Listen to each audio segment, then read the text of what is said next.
and it's very interesting. I was thinking, as you were mentioning, that the research on pornography as well, now that Oh boy, the yeah. younger generations are facing trouble with intimacy because their first sexual contact is through pornography. So when they're faced with an actual partner, especially the males will have problems, achieving an erection or even, being able to be intimate.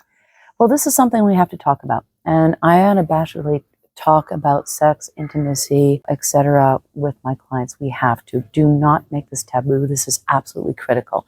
So everybody kind of knows about the aging male. We have menopause and we have andropause. So essentially we can get different forms of erectile dysfunction based on lowering testosterone and variation in blood flow. Okay, but now we have what I call juvenile erectile dysfunction. It has nothing to do with blood flow. Okay, it has to do with the arousal template. So if you have a young male, well, let me backtrack a little bit. Most first person-to-person sexual experiences are incredibly awkward, okay, and incredibly exciting. And what we find now is young males are learning everything from pornography.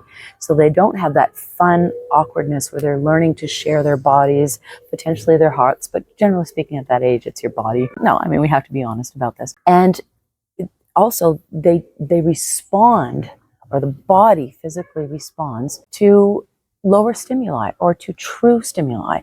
But when a young male has been trained on XXX porn, there's no such thing as soft porn anymore, okay? And he's in his first sexual contact, he doesn't respond, okay?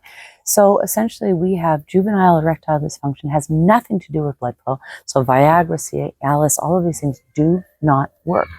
They essentially need extremely high levels of visual stimulation for the penis to respond. And so they have issues achieving erection, sustaining erection, and orgasm. And again, in a young male, where do you go from there? Now, let's also talk about the female, okay?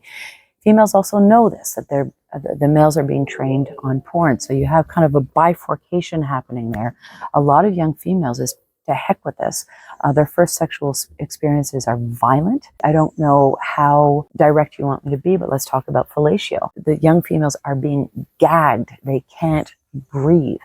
There's nothing positive or interesting about exploration of different sexual repertoire. Same thing in terms of young individuals are going to what I call more mature sexual repertoire very, very quickly. So for example, anal sex. So all of it, and a lot of females are going like, whoa, this is a violation of my body, my person, this hurts. There's no pleasure in this whatsoever. And they're becoming pseudo-asexual, okay? Others, exactly the opposite. They're teaching themselves on porn, and essentially they're faking it, right? And, what you want are these beautiful, healthy middles where people explore with consent. Now, on the other hand, here I am probably going to get myself in trouble.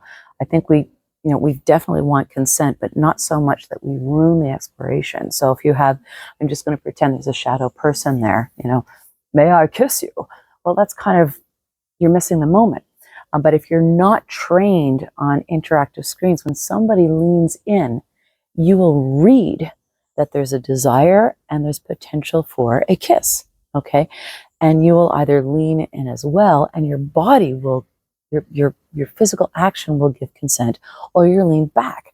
And if you're not trained on screens, you will recognize what the lean in means and what the back means. But if you're trained on screens and you can't read those visual social sexual cues, okay, that's when you get into issues of consent and the breaking and this need for, may I do this? May I do that? Or kiss me now, please. And we're not talking about, the old-fashioned movies, kiss me, or, it's just this awkwardness that's not the natural form of awkwardness that comes with positive exploration.